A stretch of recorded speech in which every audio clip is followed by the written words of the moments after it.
चलिए अब हम नेक्स्ट क्वेश्चन देखते हैं। हमारा नेक्स्ट क्वेश्चन है कि अ train is travelling at a speed of 90 kilometres per our.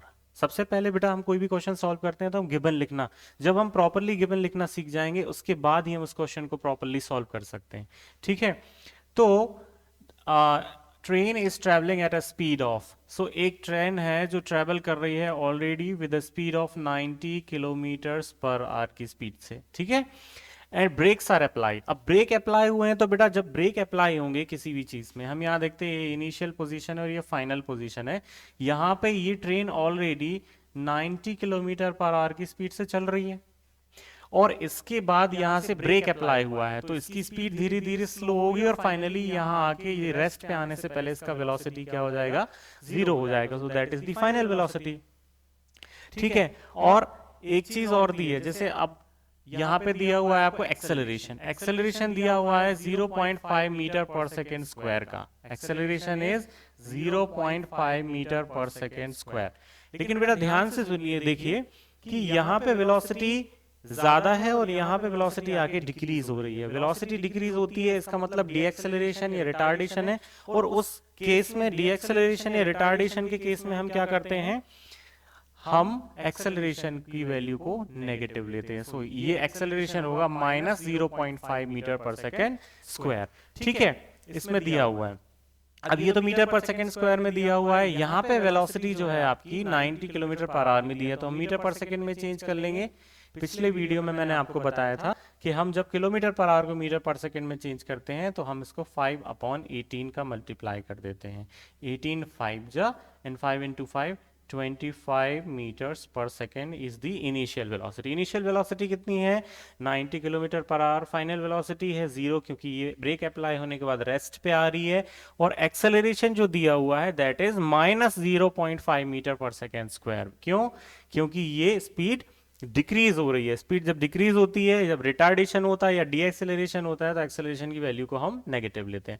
अब इस क्वेश्चन में फाइंड क्या करना है, इस क्वेश्चन में फाइंड करना है कि ब्रेक अप्लाई होने के बाद यहां पे जब गाड़ी रुकेगी तो इनिशियल से फाइनल पोजीशन के बीच का जो डिस्टेंस है वो कितना ट्रेवल करेगी। We need to find the distance. ठीक है, अब पिछली क्लास में हमने बताया था कि डिस्टेंस के दो फॉर्मूले होते हैं। डिस्टेंस के दो फॉर्मूले, पहला फॉर्मूला है ये जिसमें टाइम होता है, दूसरा वाला जिसमें टाइम नहीं होता है। अब फॉर्चुनेटली हमारे पास टाइम नहीं दिया हुआ है तो हम कौन सा फॉर्मूला लगाएंगे, थर्ड वाला फॉर्मूला लगाएंगे। So we will apply the third equation of motion, v square is equals to u square plus 2as। v square कितना है, v is 0, so 0 square is 0। u square कितना है बेटा 25, दिस इज 25 का square plus 2as को बेटा हम bracket में लगेंगे 2 इंटू -0.5 इंटू डिस्टेंस। ठीक है, इसलिए ब्रैकेट में लिखा है क्योंकि जब एक्सेलरेशन माइनस या प्लस में होता है तो फिर आप लोगों को कंफ्यूजन होता है। 25 का स्क्वायर होगा 625 प्लस, ठीक है 2 इंटू 0.5 कितना हो जाएगा 5 2 जा 10 और एक पॉइंट लगा हुआ है तो यहाँ हो जाएगा 1 -1s।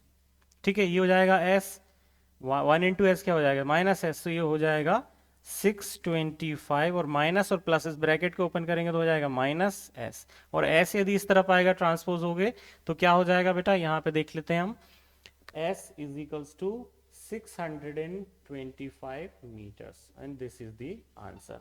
सो ये इजी तरीका है क्वेश्चन को सॉल्व करने का, आप लोग ध्यान रखिए इसी तरीके से आप क्वेश्चन सॉल्व करते रहिए, बहुत इजीली आपको बनेगा यदि आपने गिवन अच्छे से लिखा हुआ है, यूनिट्स प्रॉपरली आपने चेंज की हुई हैं और डायग्राम प्रॉपरली प्लॉट किया है तो फिर आपके लिए इक्वेशन ऑफ मोशन जो है इसके न्यूमेरिकल्स केक वॉक हो जाते हैं। ठीक है, तो आप ध्यान रखिएगा, यूनिट चेंज करना, गिवन प्रॉपरली लिखना, कौन सा फॉर्मूला हमको लगाना है, और हम इस तरीके का डायग्राम हमेशा बनाएंगे। जब भी हम एक डायग्राम प्रॉपर बना लेते हैं तब हमारा क्वेश्चन आधा सॉल्व हो जाता है, केवल हमें एप्लीकेशन ऑफ फॉर्मूला करना पड़ता है, उसके बाद सॉल्यूशन आ जाता है। ठीक है, ऑल राइट।